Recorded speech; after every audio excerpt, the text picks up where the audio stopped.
Welcome to another installment of Spring to Success series with the Office of Advising and Career Development.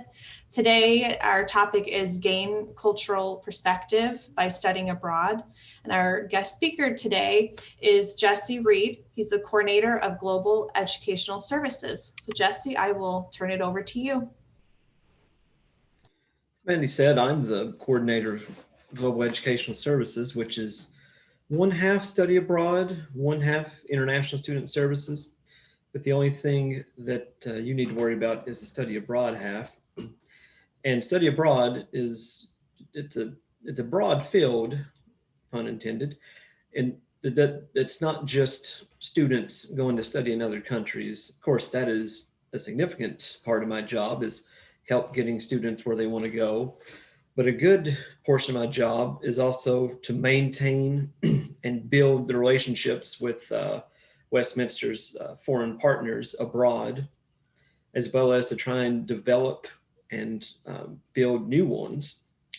Also, to build and expand our network within organizations inside the U.S., all to the benefit of the students and faculty on campus. But the big question students have to me is, can they study abroad? Which I tell them the same thing I tell anybody that walks through my door. Anybody can study abroad. It doesn't matter what your major is, doesn't matter what your socioeconomic background is, doesn't matter where you're from. Anybody can study abroad. It's not, the restrictions are only there if you want them to be there.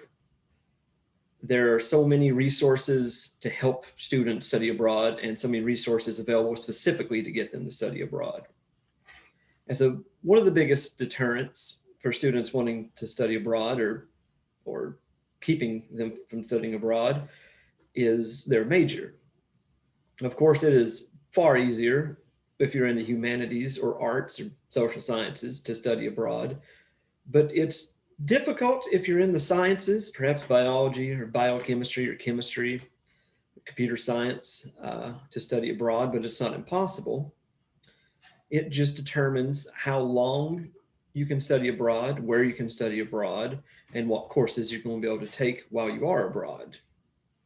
But Westminster is a college, and our partners, our colleges and universities across the world, they have much of the same courses that we offer here. So it's not impossible to fulfill some of your requirements abroad instead of doing them here. So don't let your major restrict you from pursuing this life-changing opportunity. And so the first thing to get started, if you want to study abroad, of course, is tell me where you want to go. Tell me where you want to go. Tell me how long you want to be there. And I will do everything in my power to get you there. For example, one of our non-traditional students is wanting to study abroad in Cuba, which is not the first destination that a lot of students think of when they want to study abroad. And Cuba has not been a study abroad destination except within the past several years. But the student really wants to study abroad in Cuba. And I was unfamiliar with many of the programs that he could study abroad in Cuba through, but through doing my research, there are so many opportunities that the student can explore to go to Cuba for a summer, for a semester, for nonprofit work, different parts of Cuba, different prices, some even free, but it's their work programs. So he wants to go to Cuba, and as I said, to do everything in my power to get him to Cuba. And tell me where you want to go, because we have several partners through the college. We have exchange partners, such as our most popular partner, University of Winchester, or which is in the United Kingdom, or Aberystwyth University in Wales. We have a couple partners in France, Japan, Korea, where it's a reciprocal non-tuition exchange where you pay all of your tuition at Westminster. That does not change. But then the only thing that you pay at our foreign partners, our exchange partners, would be all non-tuition costs: room and board, travel fees, plane ticket, which makes it far easier to study abroad if a student receives an institutional scholarship or a scholarship from the state that is limited to just Westminster, where you can still use some of your scholarship funds, but also study abroad.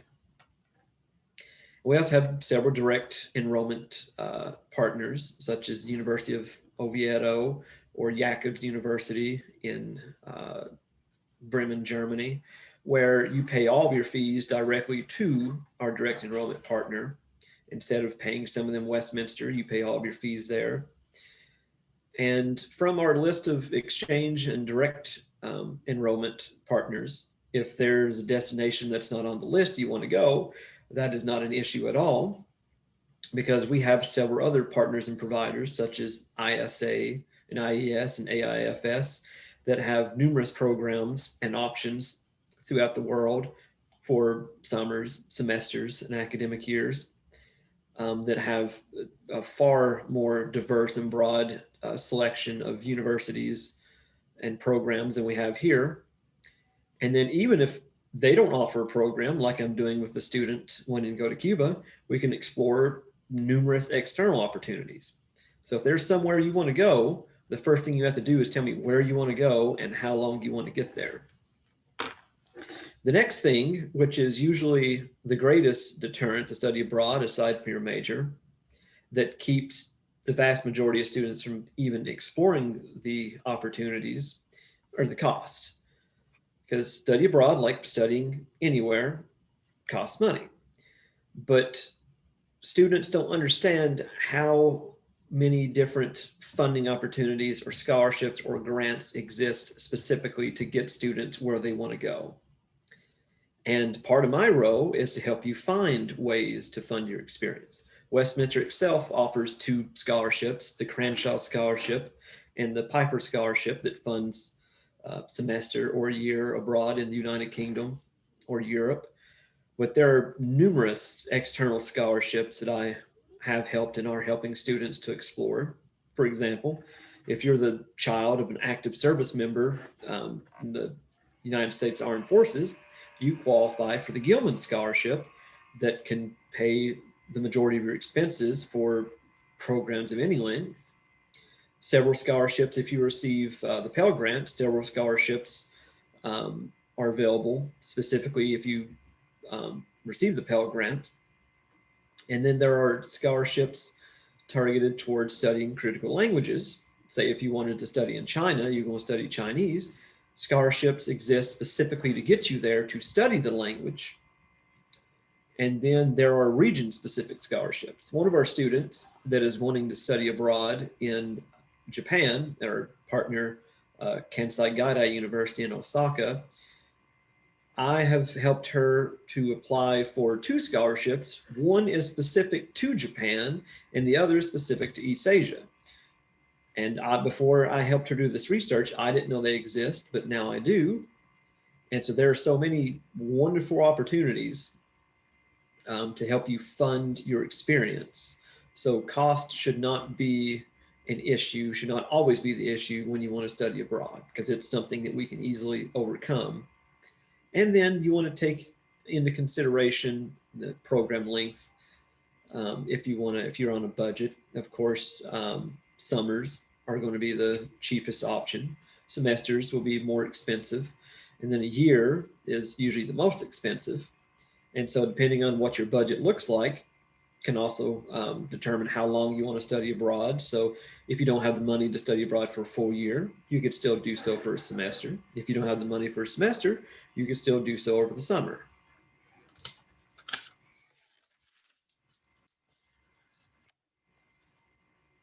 And then something else that's not considered aside from traditional study abroad programs, such as our exchanges or direct enrollment programs, are international internships or internships abroad, which is something that a lot of students aren't aware exists, and is also something a lot of institutions aren't aware they can be a part of. These can be something that you do during the summer. This can be supplemental to a larger study abroad experience while you're taking courses. You could also have an internship while abroad or just the internship itself. And these could be in international nonprofits, international NGOs, humanitarian organizations such as Doctors Without Borders, the Red Cross. So if you have an internship requirement that needs to be filled and you also want to study abroad, you could possibly kill two birds with one stone. So that's always something to take into consideration. And for every student, it's entirely crucial to plan as early as you can to study abroad, because it's much easier when you know where you want to go and how long you want to be there and what you want to study while you're there, so that it fits more easily and more nicely into your overall academic plan and your academic map. And so this is something where you want to work with your advisors to know what courses you need to take here and what courses you need to take when you're abroad and when to take them. And then after you have this information, then that's when I work with your advisor, you and your advisor together with our partners that are partner universities or providers to determine the best course equivalencies. So the earlier that you can plan where you want to go, how long you want to go, and what you want to study when you're there, makes it much easier on your advisor to figure out where you can fit that in, makes it much easier on me to communicate with our partners, and makes it much easier on them so that they can give you a more accurate and up-to-date listing of courses that could fulfill what you need to fulfill here. And perhaps the most important thing to take away from anything I say today is that the benefits and life-changing experiences of a study abroad experience just cannot be overstated. Because I can personally attest to the experiences that the study abroad experience and international travel experience has on an undergraduate student, because I studied abroad in two different summer programs. The first one in Tianjin, China, and the second one in Daegu, South Korea. And those two experiences together changed my entire trajectory in college and my career path that I chose to pursue afterwards, which in turn led me to the position I am in now, which is a position that I take much pride in, so that I can do everything in my power to help students gain the same experience and experience the same life-changing travel opportunities that I experienced, and then help them grow and then know how to build on those experiences and how to use those experiences moving forward into graduate school applications, or even to help them craft their career path after graduation. So if anybody's interested in studying abroad, my door is always open. And just come into the Student Success Center, room 215, and then we can get started on figuring out where you want to go and for how long. Thanks, Jesse. So I have a couple questions for you, and actually some of them here in the chat are you've already addressed. So I will read through them. Hold on just a second. So have you noticed certain majors with students who end up studying abroad? Are there certain majors that the study abroad experience is pretty popular? With Westminster, the Global and Transnational Studies major has been perhaps the most popular, and a lot of the students that are Global and Transnational Studies majors a lot of times are either double majored or minored in political science. And the majority of students I've talked to since I've came here that have studied abroad or have been interested in studying abroad have been in the social sciences, global transnational studies, or political science. But other students that have studied exercise science have also studied abroad or expressed interest. A couple of students that study biology have come to talk to me. But humanities and social sciences have been the most common majors of students I've talked to. Okay. During a student's 4 years at Westminster, when would you recommend they study abroad if they're interested? Well, that would depend on how long they'd like to study abroad and when. If they would like to study abroad during the academic year, during a semester, their junior year is the best time for students to study abroad, and it's typically the time when we encourage students to study abroad, because that's after a lot of general education requirements have been fulfilled. Students might still have some electives in their majors or minors to take, and it's gives a student 2 semesters, or no, 2 years to plan ahead for their junior year. So if they want to study for a year or a semester, junior year is best. But if they want to study for a summer, which is far more flexible, since you don't have to be gone from Westminster during the proper academic year, starting your sophomore year, summers are real easy to do, and I encourage students to start thinking about it then. So, Okay. Do you have to speak the language to study abroad?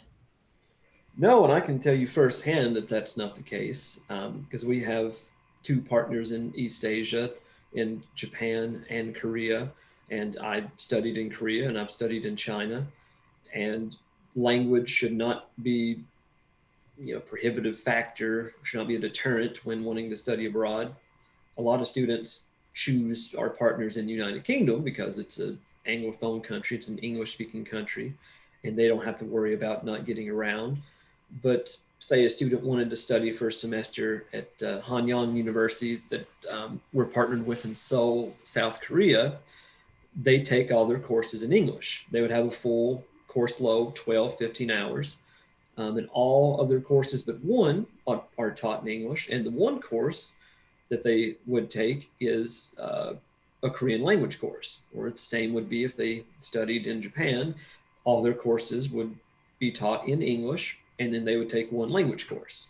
So they could still receive, instruction in their mother tongue, in their own language, while also getting the opportunity to study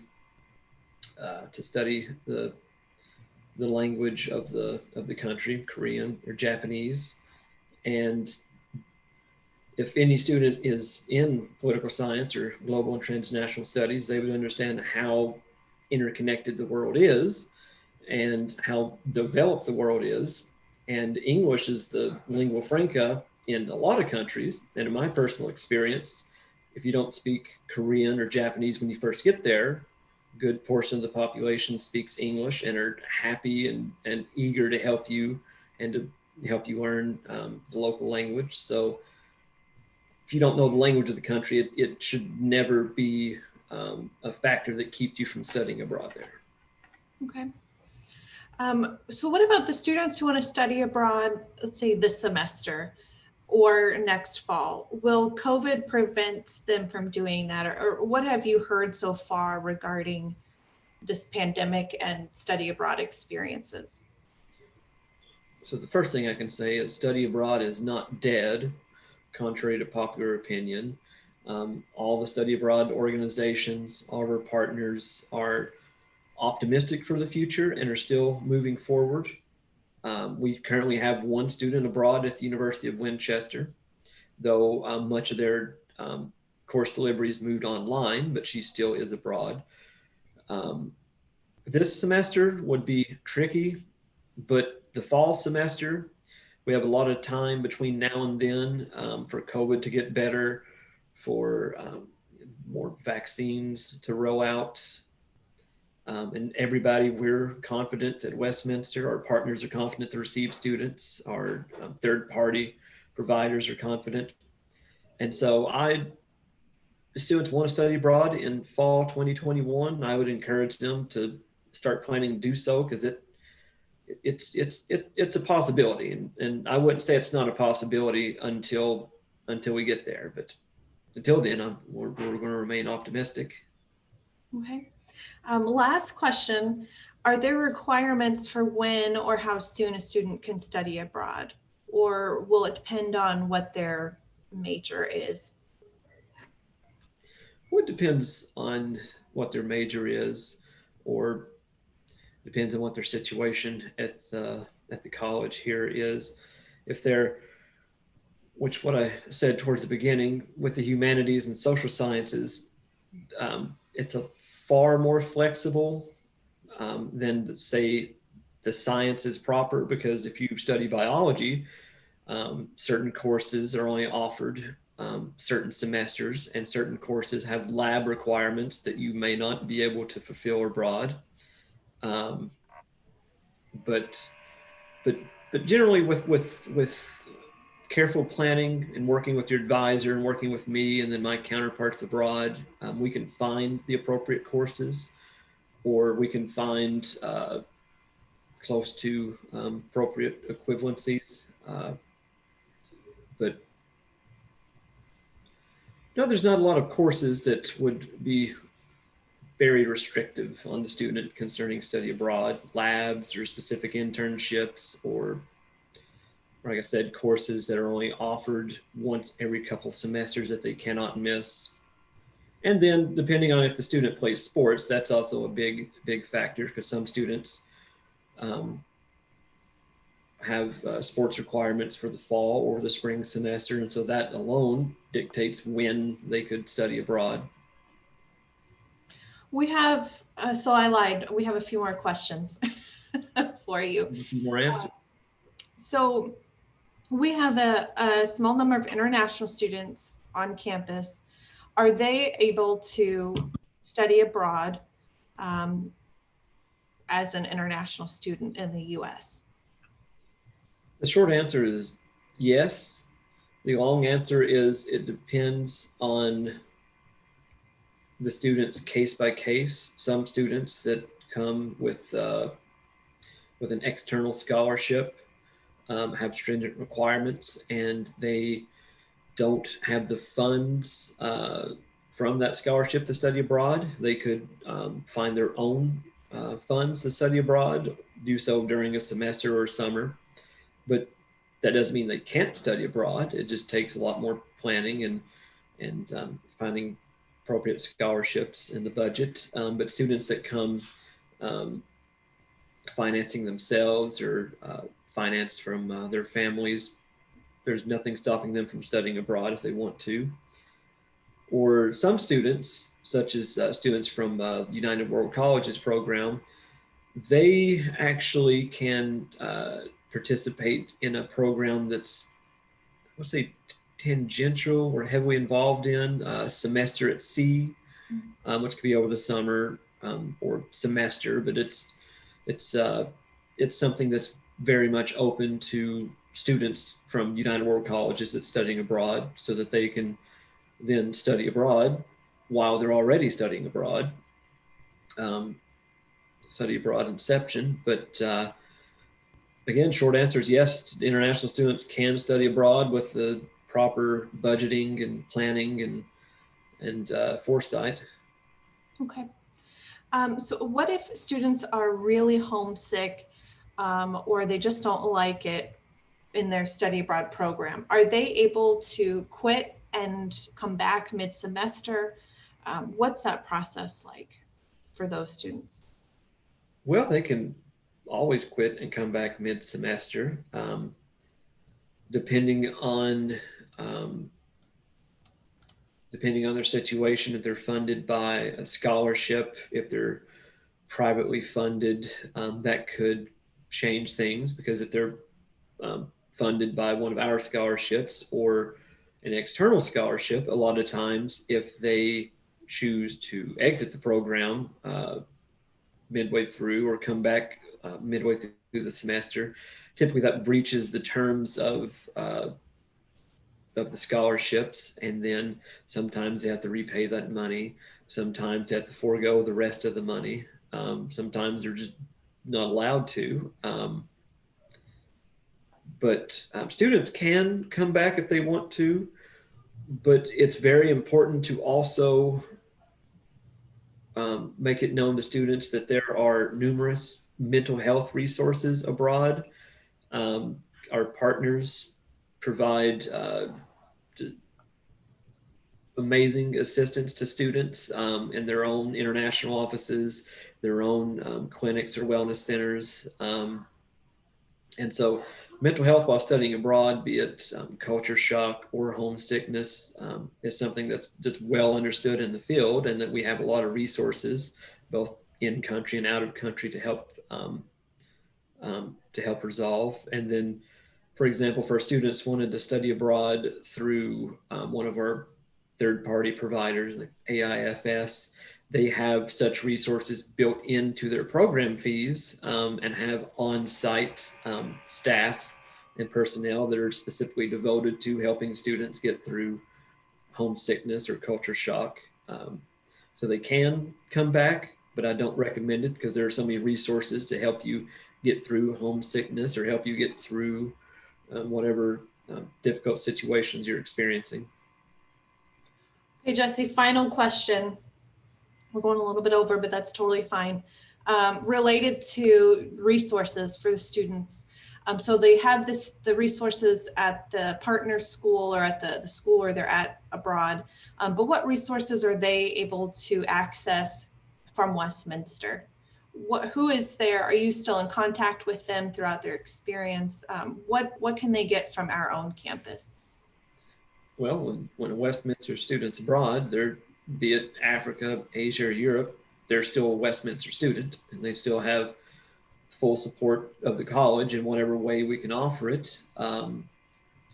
I'm always in frequent contact with the students, checking in, talking, emailing the student, emailing my counterparts on the student's behalf, resolving issues that the students might not be able to do so on campus. And then through the wellness center, they could do telehealth. If there's not immediate counseling services abroad, you could do telehealth from Westminster. So there's no shortage of what resources we could provide them, so long as it's not something they need physically. But I am a resource, and I'm always available. And I would like to think that any staff member or faculty member is a phone call or email away at Westminster, so the student doesn't have to worry about being alone while they're abroad. Okay, thank you, Jesse. And thank you everyone for joining us. Tomorrow's our last installment. It's prepping for fall 2021 with our two professional academic advisors, Lauren and Raven. So please join us there. And all these sessions this week will be accessible on the Career Development My WC page. Thank you.